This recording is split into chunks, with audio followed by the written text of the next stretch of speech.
교회는 치유 공동체입니다. 육신의 질병, 또 정신적 질병, 영적인 질병으로 고통당하는 사람이 와서 치유하고 회복하는 곳이 교회입니다. 그래서 교회를 병원에 비유하기도 합니다.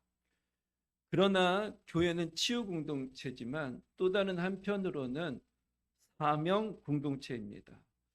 교회를 구원의 방주라고 하지 않습니까? 죄로 인해 고통당하고 죽어가는 사람을 살리고 잘 훈련하여서 세상의 빛으로 소금으로 사명을 감당하도록 돕는 곳이 교회입니다.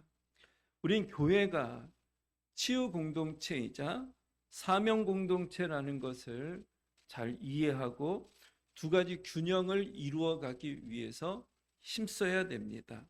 어떤 분은 교회가 치유 공동체라는 것만 생각하고 저 상처받았어요. 힘들어요. 위로해 주세요. 그러니까 모든 관심이 그러다 보니까 내 자신을 향하게 됩니다. 그리고 시간이 지날수록 점점 더 이기적인 신앙이 되어져 가게 되고 나약한 신앙으로 점점 더 바뀌어져 가게, 약한 성도밖에 되지 못할 때가 있습니다. 반대로 교회가 치유 공동체라는 것을 알지 못하고 너무 사명 공동체에만 올인해도 VIP, 하나님의 나라, 영혼 구원 여기에만 너무 올인해도 교회 생활이 좀 메마를 때가 있게 되는 것이고 사역자들은 탈진하는 일들이 종종 생겨나게 됩니다. 교회는 치유 공동체이자 사명 공동체입니다. 균형을 잘 이루어 가야 됩니다. 오늘 본문에는 형제가 잘못된 길로 나아갈 때 교회가 어떻게 섬겨야 될지에 대해서 말씀하고 있습니다. 마태복음 18장 15절 말씀 보니까요. 내 형제가 죄를 범하거든 가서 너와 그 사람과만 상대하여 권고하라. 만일 들으면 내게 내 형제를 얻을 것이요. 형제가 죄를 짓거든 어떻게 하라는 것입니까? 그냥 두지 말고 가서 권고해라. 그렇죠? 충고하고 권면하라는 것입니다. 교회는 치유 공동체이기 때문에 서로 용납해주고 받아 주어야 하지만 그러나 또한 사명 공동체이기 때문에 잘못했으면 권면하고 바로 잡아 주어야 됩니다. 교회가 한 형제가 낭떠러지로 걸어가고 있습니다. 그런데 잘하고 있습니다. 걱정하지 마세요. 괜찮습니다. 염려하지 마세요. 그렇게 위로만 해준다면 어떻게 되겠어요? 그것이 진정한 사랑이라고 말할 수 있겠습니까? 그렇지가 않습니다. 멈추셔야 됩니다. 그리로 가시면 안 됩니다. 돌이키셔야 됩니다. 이렇게 말해줄 수 있는 것이 사랑 아니겠습니까? 그래서 서로 위로해주고 또 치유해주고 하는 것이 필요하지만 교회는 사람을 변화시키고 그리스도를 닮은 제자로 세워가고 하나님의 나라를 확장하는 도구로 삼는 것이기 때문에 올바르지 못한 길로 나아가면 때로는 권면도 하고 또 필요하면 책망도 할 수 있는 것입니다. 저도 어디서 들은 얘기인데요. 두 내외가 늦지막히 예수님을 영접했습니다. 신앙생활을 아주 열심히 잘 하고 있었습니다. 두 아들이 있었는데요. 첫째가 아주 공부를 잘했다고 합니다.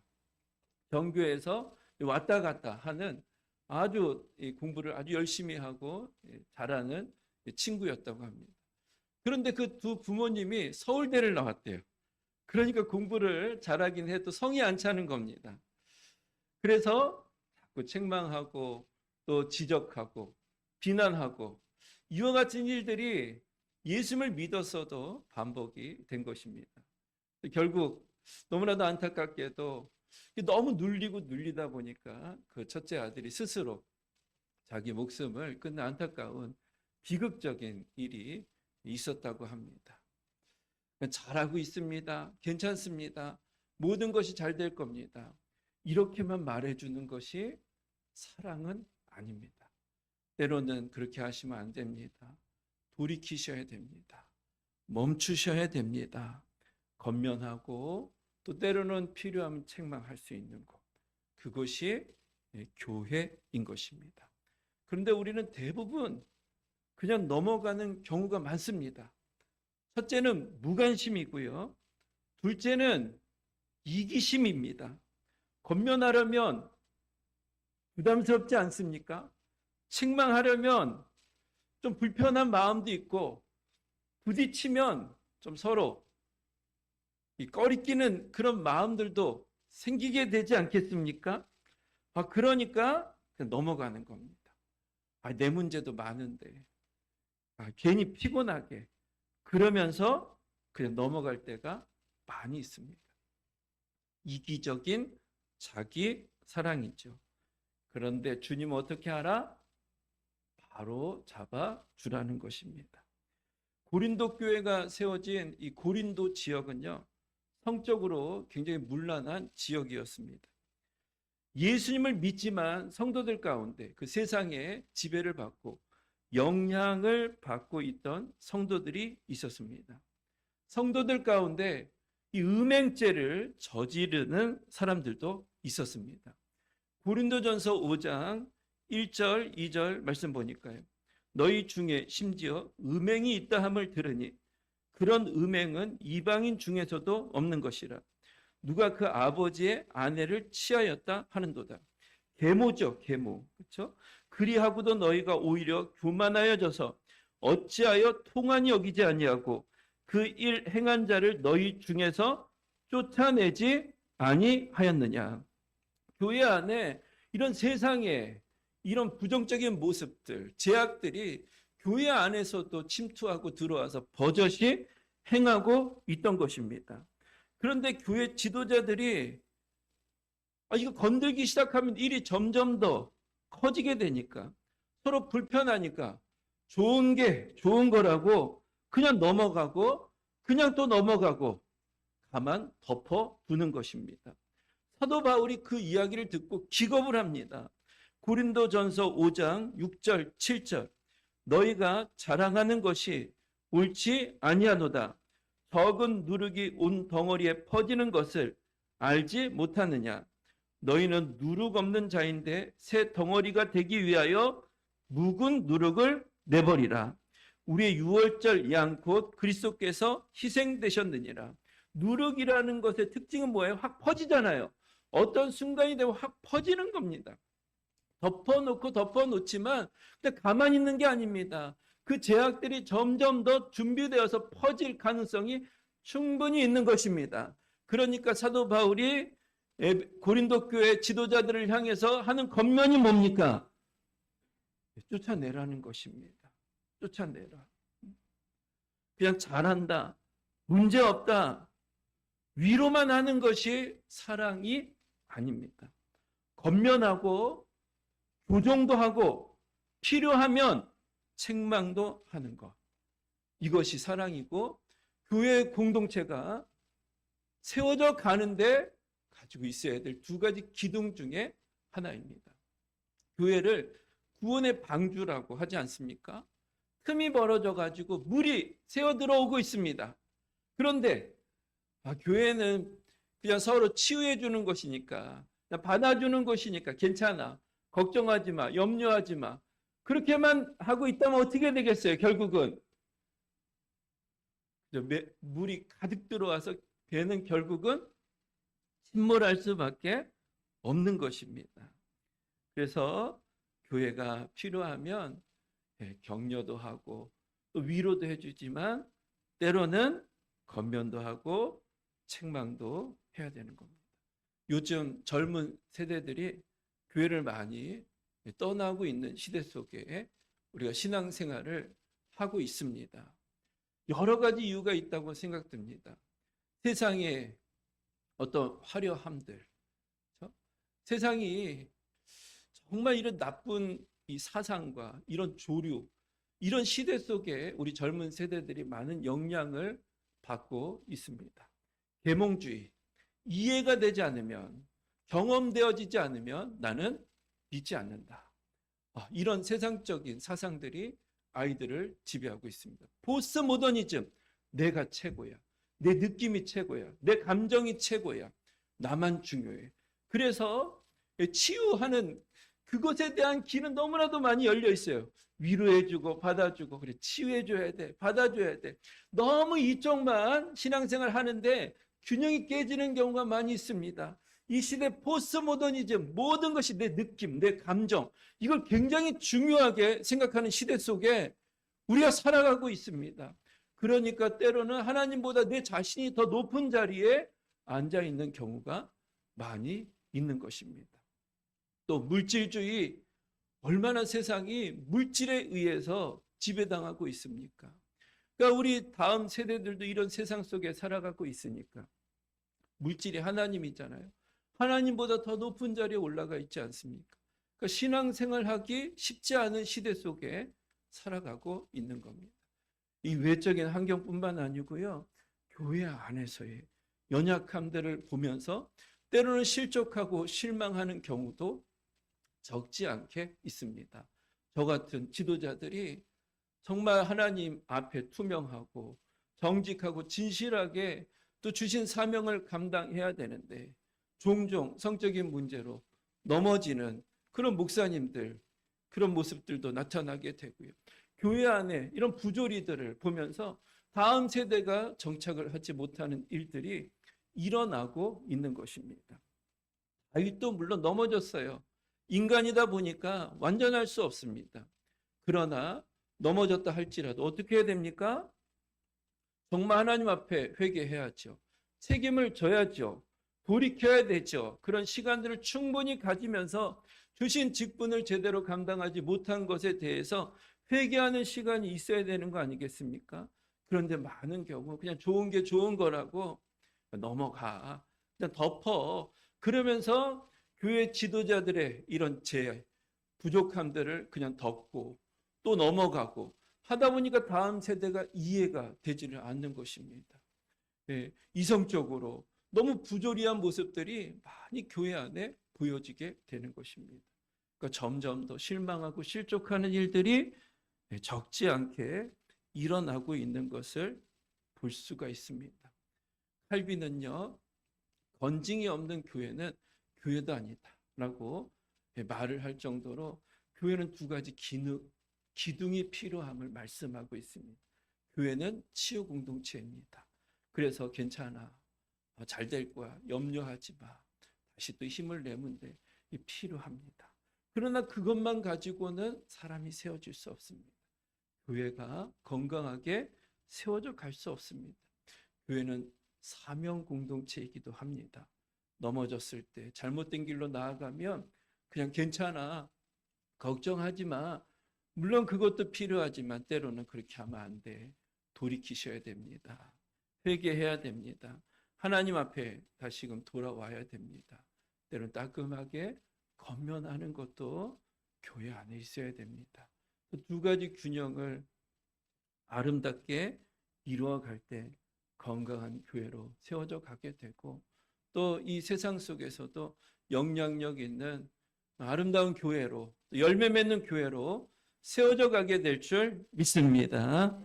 그럼 형제가 잘못된 길로 나아갈 때 바로 잡아주는 것이 사랑이다라고 말씀드렸는데 어떻게 바로 잡아 주어야 되는가? 첫째는요, 은밀하게 해야 됩니다.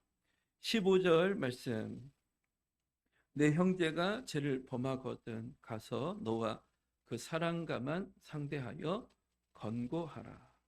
그래서 1대1로 은밀하게 그 사랑가만 따로 만나서 은밀하게 권면하라는 것입니다. 우리는 거꾸로일 때가 많습니다. 어떤 사람이 죄를 지었습니다. 그럼 그 사람을 찾아가서 도전하기보다는 딴 사람을 찾아가서 얘기합니다. 이 사람이 이런 죄를 했대요. 이런 잘못을 했대요. 그러니까 점점 더 확산됩니다. 점점 퍼지게 되고 결국은 당사자만 몰라요. 당사자만. 나중에 알아도 문제예요. 아, 많은 사람들이 나를 배신했구나. 정말 나한테 얘기하지 않고 말이 돌았구나. 그 얼마나 큰 상처가 되겠습니까? 그리고 성령님께서 그런 공동체 안에 임재하시겠습니까? 성령께서 그런 공동체 안에 하나님의 역사를 이루어 갈 수 있겠습니까? 잘못했으면 누구한테 가야 됩니까? 그 사람한테 가야죠. 1대1로 만나서 은밀하게 가서 도전하라는 것입니다. 정말 사랑의 마음으로. 예, 그 연약함 때문에 다른 지체가 상처를 받고 공동체 안에 상처가 일어나고 있다면 그 사람에게 찾아가라는 겁니다. 은밀한 가운데 만나라는 것입니다. 그리고 두 번째, 형제가 잘못된 길로 나아갈 때 어떻게 바로잡아야 되는가? 둘째는요, 회복을 목표로 삼아야 됩니다. 우리 함께 따라해 볼까요? 회복이 목표다. 회복이 목표다. 15절 말씀 후반부에 보니까요. 그 사랑과만 상대하여 권고하라. 만일 들으면 내가 내 형제를 얻은 것이요. 우리는요, 권면하는 이유가 비난과 비판이 아닙니다. 형제를 얻기 위하여 도전하고 권면하는 것입니다. 그래서 비난과 비판은 안 돼요. 사랑의 마음으로, 온유한 마음으로 권면해야 됩니다. 갈라디아서 6장 1절 말씀 보니까요. 형제들아, 사람이 만일 무슨 범죄한 일이 드러나거든 신령한 너희는 온유한 심령으로 그러한 자를 바로잡고 너 자신을 살펴보아 너도 시험을 받을까 두려워하라. 내 자신을 먼저 살펴보고요. 기도하고요. 그리고 정말 이것이 비난과 비판인지 그 형제를 향한 사랑인지 점검해 봐야 됩니다. 그리고 정말 그 형제를 사랑한다면 은밀하게 찾아가서 1대1로 만나서 온유한 심령으로 권면해 주는 것입니다. 왜요? 목적이 뭐가 모이기 때문에 사람을 얻기 위해서 회복하기 위한 것이기 때문에 단지 비난과 비판이 아니기 때문에 온유한 마음으로 찾아가서 권면해 주어야 됩니다. 농사를 지을 때 농부가 제일 먼저 하는 게 뭡니까? 씨를 심기 전에 해야 되는 게 뭡니까? 밭을 갈아 엎어야죠. 그렇죠? 밭을 갈아 엎은 다음에 씨를 심는 거 아니겠습니까? 밭 갈지 않고 심는 뭐 그런 경우도 있을지 모르겠지만 대부분은 밭을 먼저 갈아야 됩니다. 그 다음에 씨를 심어야 싹이 나고 꽃이 피고 열매가 맺혀지는 겁니다. 마음이 준비가 돼야 됩니다. 마음이 열려져야 됩니다. 아무리 옳은 말이라 할지라도 진리의 말이라 할지라도 마음이 열려지지 않은 상태에서는 그 사람에게 복이 되지를 않습니다. 마음이 닫혀 있는 상태에서 계속 권면만 하고 책망만 하면 어떻게 되겠어요? 너는 잘하냐? 너가 문제가 아니냐? 오히려 거꾸로 서로 비난하고 공격하고 관계가 깨지고 사단 마귀가 틈타는 일들이 일어나게 되지 않겠습니까? 그래서 정말 사랑의 마음으로 충분히 기도하고 그리고 내가 그 영혼을 축복할 마음이 있을 때 1대1로 가서 권면하는 것입니다. 내 안에 불편한 마음이 있다고 해서 또 막 화가 난다고 해서 그때 지적하고 권면하면 절대로 선한 열매가 맺혀지지를 못합니다. 이거는 저도 목회하면서 목회자다 보니까 종종 경험할 때가 있습니다. 그래서 지금은 그런 마음들이 생길 때 억지로 찍어 누릅니다. 왜냐하면 선한 열매가 맺혀지지 않기 때문에 목회자다 보니까 때로는 권면을 해야 될 때도 있습니다. 그렇지만 충분히 기도하고 사랑의 마음이 내 안에 있게 될 때 그리고 이 권면이 그분을 살릴 수 있을 것이다 라는 생각이 들 때에는 기도하고 시간을 드리고 그렇게 권면을 할 때가 있습니다. 그렇지 않고는요 절대로 선한 열매를 맺어갈 수가 없습니다. 제가 예전에도 한번 간증을 드렸는데 2층 상가 예배당에 있을 때 그 예배당이 그냥 전체 홀이었습니다. 홀. 주방만 한쪽 벽 약간 막아가지고 음식하는 주방 공간만 있었고요. 전체가 그냥 한 홀이었어요. 앞에는 강대상이 있고 여기는 의자가 있습니다.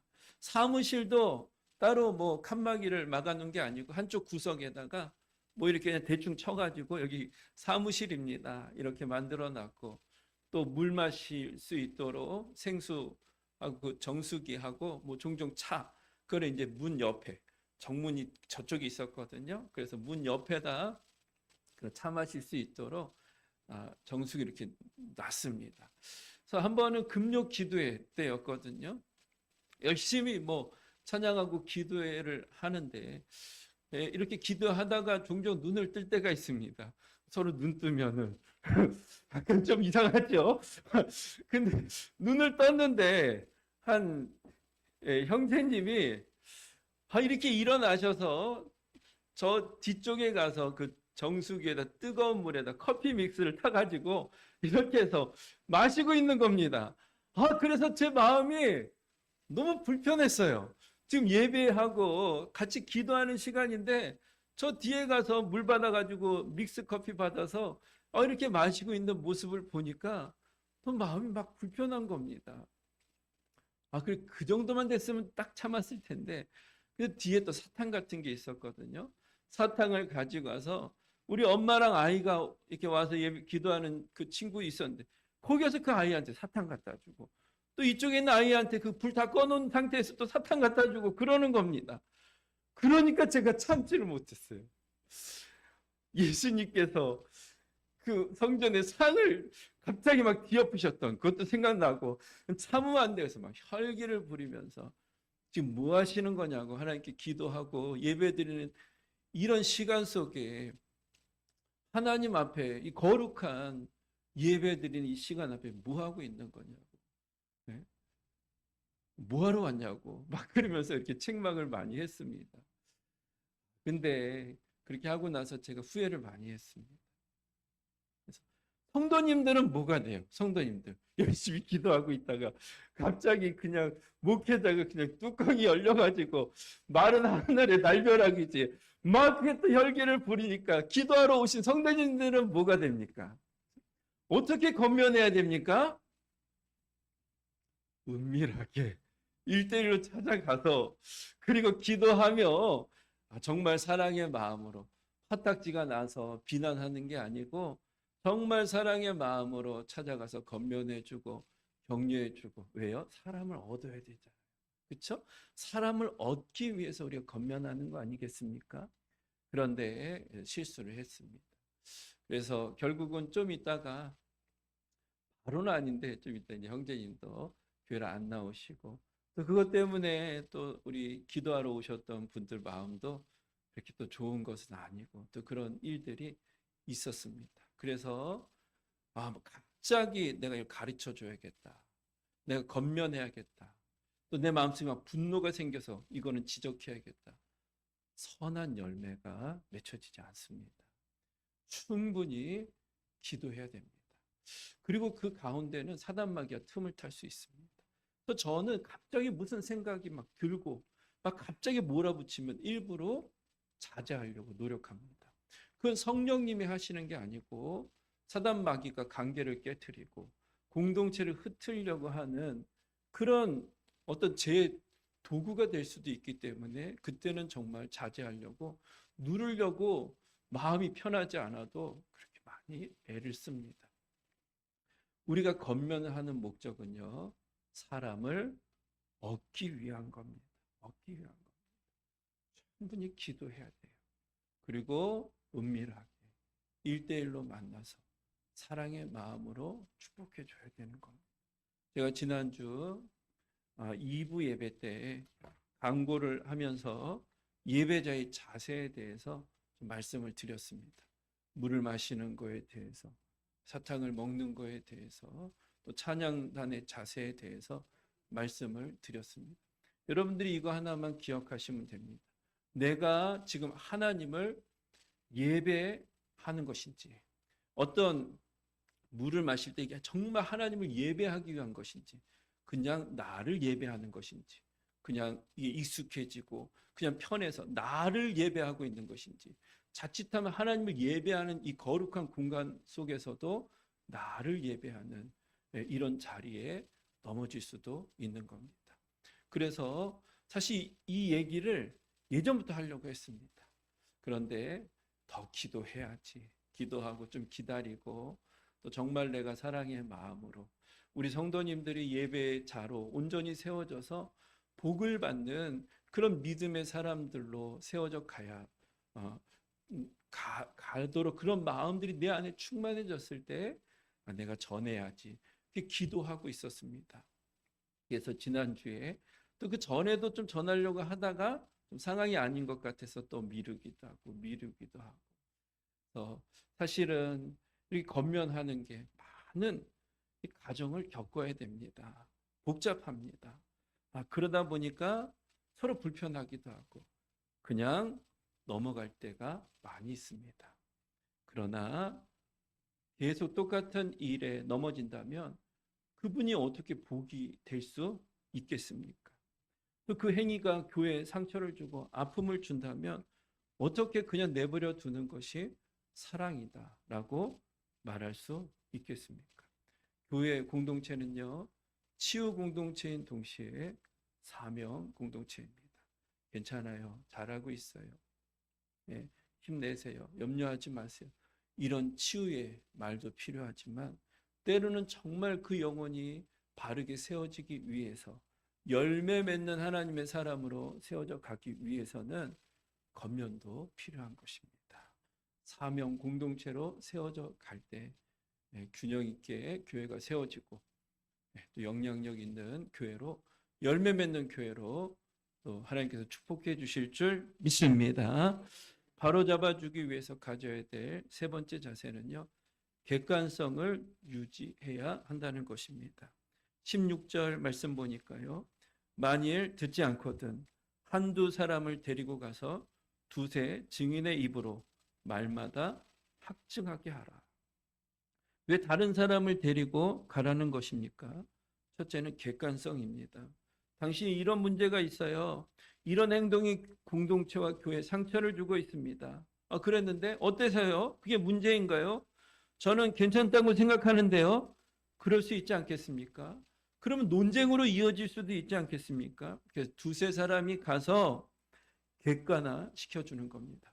나만 그런 것이 아니라 다른 사람도 문제의식을 가지고 있다는 것을 알려주는 것입니다. 신명기 19장 15절 말씀 같이 읽겠습니다. 시작. 사람의 모든 악에 관하여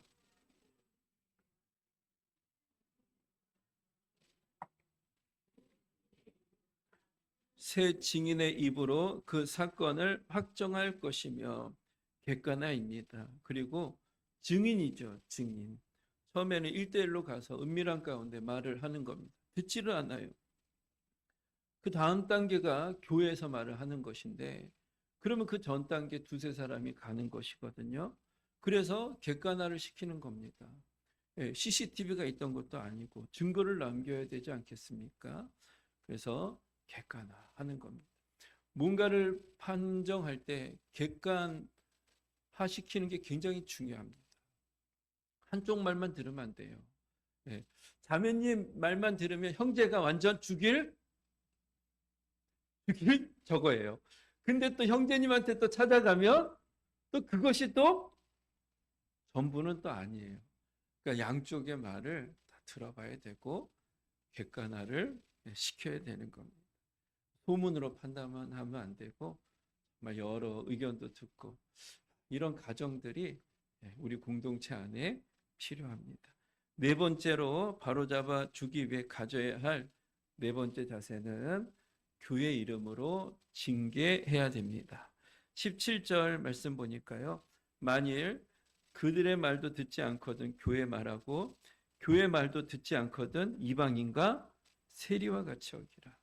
이방인과 세리와 같이 여기라는 것은 불신자로 생각하라는 것입니다. 고린도서에서는 더욱 강력합니다. 고린도전서 5장 2절 말씀 보니까요. 그리하고도 너희가 오히려 교만하여져서 어찌하여 통한이 여기지 아니하고 그 일 행한 자를 너희 중에서 쫓아내지 아니하였느냐. 어떻게 하라는 것입니까? 네, 쫓아내라는 겁니다. 쫓아내라. 교회가 이래도 되는가 생각하시는 분들도 계시겠지만 심각한 죄를 의미하는 것이죠. 공동체를 파괴하는 죄를 의미하는 것입니다. 이단 같은 경우. 예, 막 음행을 막 저지르고 교회 안에서 그런 걸 그냥 두면 어떻게 되겠습니까? 코로나 바이러스가 막 퍼져가는데 암세포가 발견돼서 퍼져가는데 그냥 두면 어떻게 되겠습니까? 교회는 단순히 위로만 받는 곳이 아닙니다. 교회는 사명을 감당하는 곳이 교회입니다. 썩어져 가는데 그냥 두면 어떻게 사명을 감당할 수 있겠습니까? 은밀하게 찾아가고 두세 사람이 찾아가고 교회에서 공개적으로 말하는데도 고치지 않고 그럼 필요하면 잘라낼 수도 있는 것입니다. 그리고 우리가 직장 생활을 할 때 그 사장님의 말을 잘 듣습니다. 사장님이 뭐 시키면 최선을 다해서 노력합니다. 왜 그렇습니까? 잘리지 않기 위해서. 그렇죠? 네. 그리고 군인들 군생활 하는데 그 지휘자가 명령을 합니다. 그러면 듣습니까? 안 듣습니까? 들어야 되죠. 그렇죠? 왜 그렇습니까? 안 들으면 어떻게 됩니까? 영창 갈 수밖에 없습니다. 학교에서 교장 선생님이 이렇게 해라. 그럼 학생은 들어야 됩니까? 안 들어야 됩니까? 들어야죠. 기본적으로.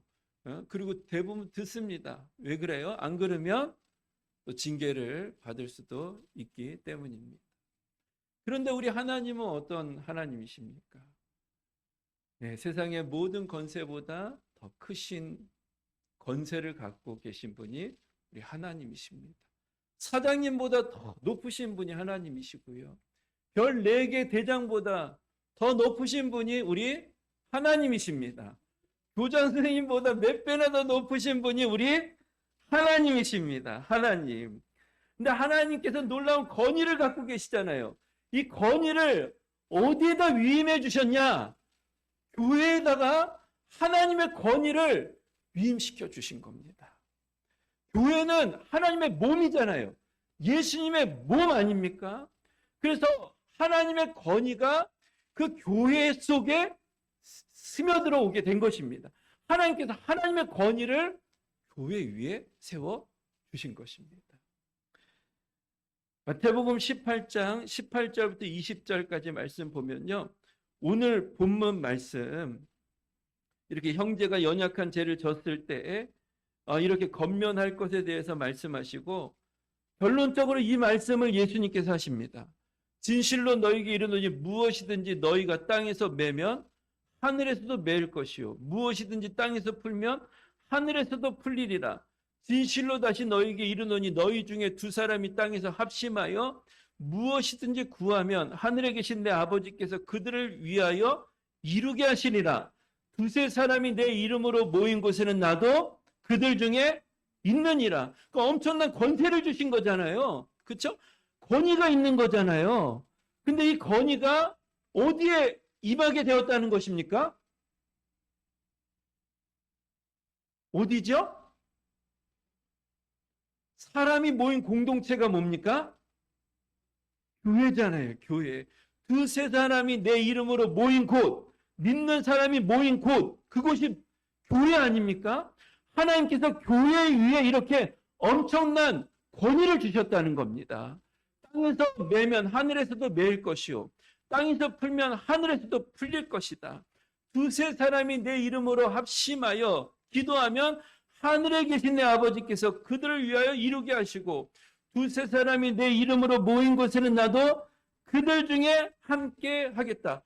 그런데 왜 예수님께서 형제의 연약함에 대해서 권면하라 이 말씀을 하시고 이 권위를 교회에 주셨음을 말씀하고 있는 이유가 무엇입니까? 교회는 치유 공동체일 뿐만 아니라 사명 공동체예요. 교회를 어지럽히고 공동체를 힘들게 하고 교회의 권위를 존중하지 않는다면 최종적으로는 이방인과 세리처럼 여겨야 된다. 이렇게 하나님께서 강력한 권세와 권위를 교회 위에 세워주신 겁니다. 그래서 괜찮아요. 염려하지 마세요. 잘하고 있습니다. 이렇게 치유해 줘야 되지만 또 한편으로 올바르지 못한 길로 나아갈 때 교회 공동체가 그 한 사람을 통해서 연약함 속에 빠지게 되고 또 잘못된 진리가 들어올 때에는 하나님의 절대적인 권위를 가지고 그를 내쫓으라 라고 도전하고 말씀하고 있는 것입니다. 우리가 정말 교회가 하나님의 권위 아래에 세워져 있다는 것을 저 여러분들이 알고 있어야 됩니다. 우리 예배, 하나님께 드려지는 거룩한 이 시간, 아버지께서 받으시는 거룩한 이 시간이 예배라는 것을 여러분들이 알고 계셔야 됩니다. 이 교회를 더 많이 사랑해야 되고 정말 교회를 위해서 내가 희생할 수 있는 마음도 있어야 됩니다. 그리고 목장도 작은 교회입니다. 목장 안에 건강한 교회가 세워져 가기 위해서 목자, 목녀님들, 지도자들이 먼저 자신을 돌아봐야 됩니다. 교회 리더로 하나님께서 세우신 겁니다. 자격이 있어서가 아니고 하나님의 은혜로 세워주신 겁니다. 그럼 자기 자신을 부단히 돌아보고 점검해야 됩니다. 그래서 치유의 은혜가 목장 안에 임할 수 있도록 받아주고 용납해주고 축복해줘야 됩니다.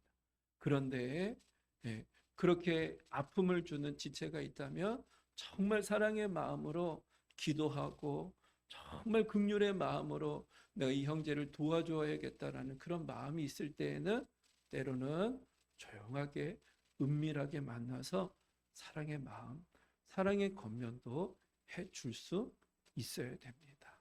그럴 때 하나님이 아름다운 공동체로 우리 교회를 세워가시고 또 열매 맺는 교회로 이 땅에 정말 거짓 진리, 잘못된 세상 문화가 저를 흔들고 또 교회 지도자들을 흔들고 교회를 흔들 때가 너무나도 많이 있습니다.